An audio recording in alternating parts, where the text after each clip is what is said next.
Howdy, Mike, and welcome back to our audience. This is Travel Again Presents, the weekly travel roundup. Headwinds and tailwinds impacting the business of travel. It's a weekly look at what matters most to our amazing industry. Welcome back, Mike. How you doing? Good. How are you, Ed? Doing good. Summer is in Episode full 4. swing here, right? Yeah. Almost time for back to school. How about you? Yep. Same here as well. Yep. All right. We have some great articles lined up this week, Mike. And in honor of this week being GBTA, the Global Business Travel Association's annual conference, our friends and colleagues are attending from around the globe. I thought we would start with an article that goes, Airlines are going through business travel detox from the Wall Street Journal. So tell us, what is the Wall Street Journal picking up on here, and what do you think it means?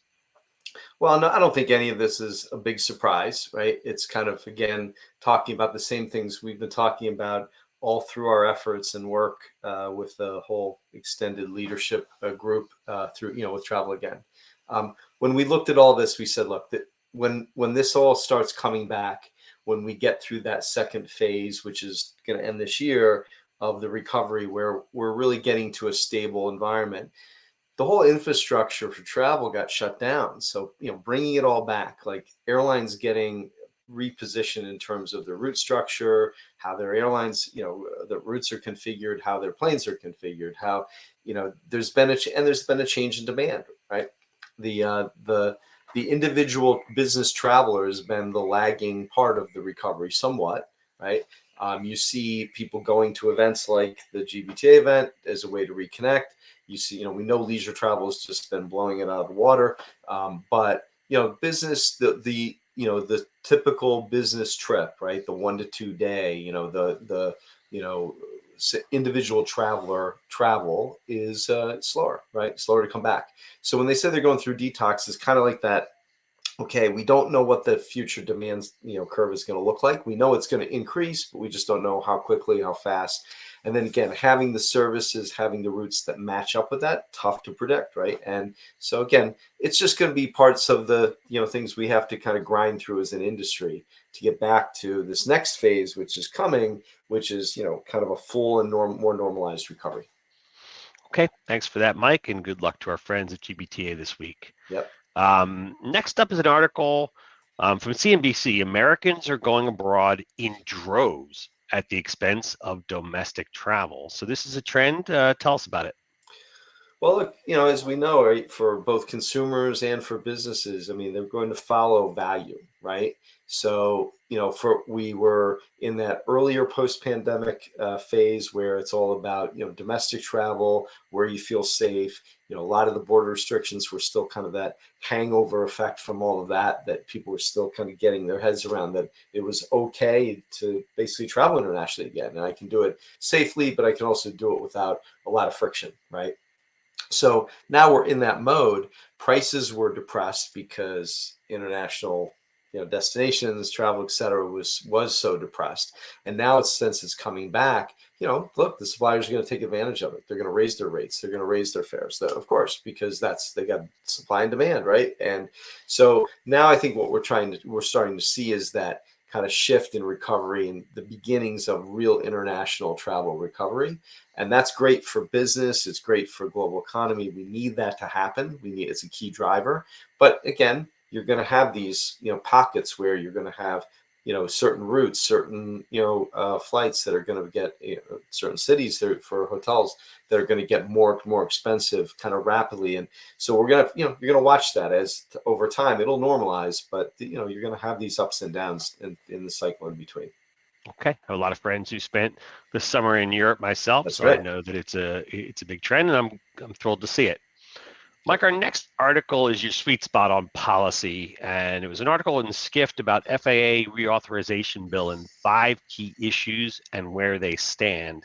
Why don't you tell the audience a little bit about the reauthorization bill and what Skift is referring to as these 5 issues? Well, it's definitely a worthwhile article to read and understand because there's a lot in there that impacts our industry. What the Biden administration is trying to do is, particularly one of their areas of focus has been on getting some, let's say, more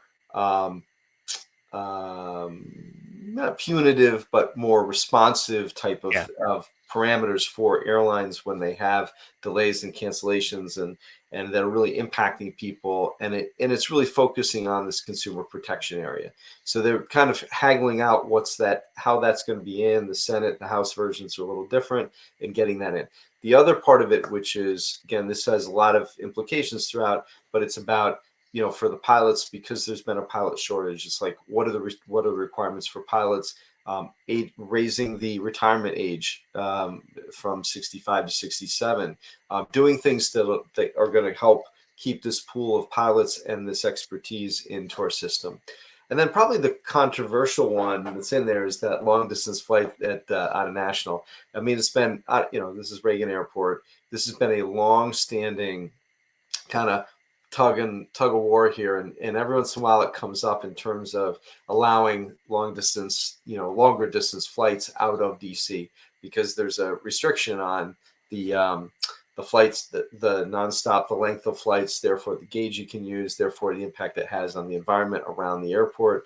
So there's more into this, and there's certainly a lot of politics where usually you have the let's say the congressmen and women who have wanting to get home, wanting nonstops out of It's their favorite airport, right? It is their favorite airport, right? If they can do it because it's right in their backyard, and then if they can get a nonstop home, that's ideal.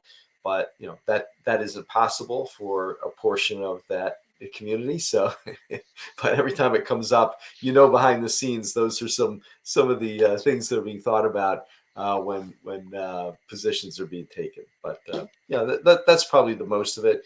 The other one is this last one about service workers at the airport, and again, just trying to get salary levels up, make it more competitively paid, because you need qualified, good staff throughout to make our whole system work. Okay, thanks, Mike. Any idea when the authorization bill is due to come through? Yeah, it's coming up. I mean, this is like, now we're at that critical point where hopefully, we will be getting this passed. Well, as soon as Congress is back in session, right? I mean, this is high on the agenda, and hopefully can get done quickly. Okay, thanks, Mike. Next article I've chosen is regarding AI in travel, and we haven't talked a ton together about AI in travel, although I have done a webinar in the past that you can look up on AI in travel and where AI stands, generative AI in particular. This one is from the New York Times, and it's titled "A New Frontier for Travel Scammers: AI-Generated Guidebooks." What do you know about this, Mike? What can you tell us? Yeah, I'm gonna sit back on this one. This is right up your alley, man. This is I know, like you said, you've done some expert panels on it, and are following this closely. Probably no big surprise that you're going to have some unintended consequences here, right? Yeah, look, I mean, there are so many things that you can do with AI. And one of the things that we talk about in some of the webinars I've been a participant in is that it really brings AI capability, generative AI capability, the ability to ask questions, get responses, to generate content in particular to anybody who is interested in doing it. And as with all technology, anybody who's interested in doing it can use it for good or for bad. In this case, the New York Times is pointing out that not only is the content fake generated from a ChatGPT or a Bing or a Google Bard, but so are the actual authors. The authors are not actually real people. Those are also AI generated images of authors that don't exist. And so you have to be able to really look closely at the guidebook. In this example, they're talking about a guidebook to France. Everything here looks real and looks legit. And as you look closer at the author, as you look closer at what's being generated in terms of the content, as you look at the reviews, what you actually find out is that this gentleman, Mike Steves, does not exist. It's a fake picture.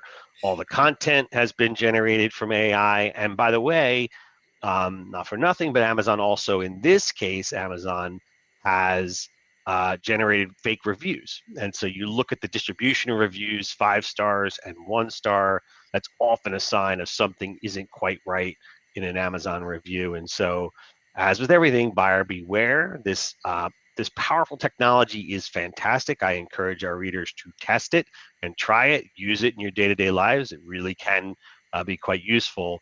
But as with anything, be careful of what you are buying online. Right. Any thoughts on that, Mike?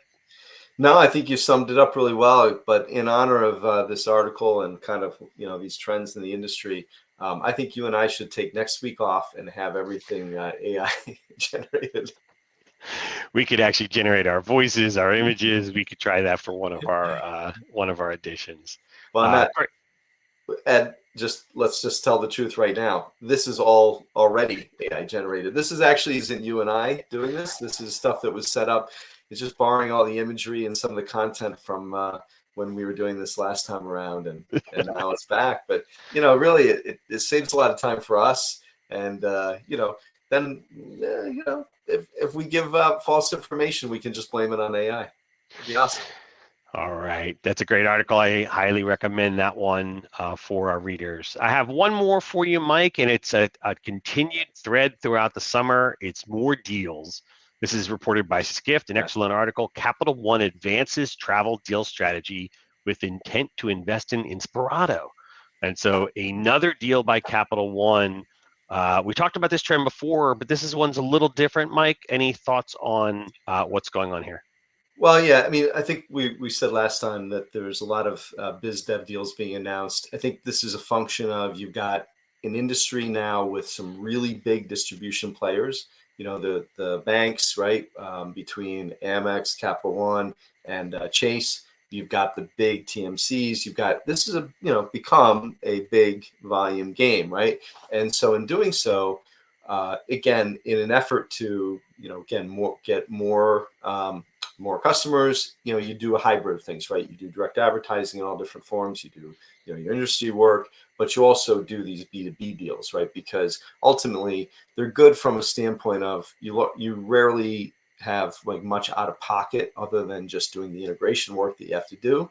But in effect, could be potentially a lower upfront cost of acquisition for customers, provided they work. Now, of course, the challenge is with a lot of these relationships, that they don't always generate, real volume as expected. Now, in this case, the other thing that's interesting is Cap One has had a strategy of doing more equity investment as part of all their relationships. That seems to be their kind of model.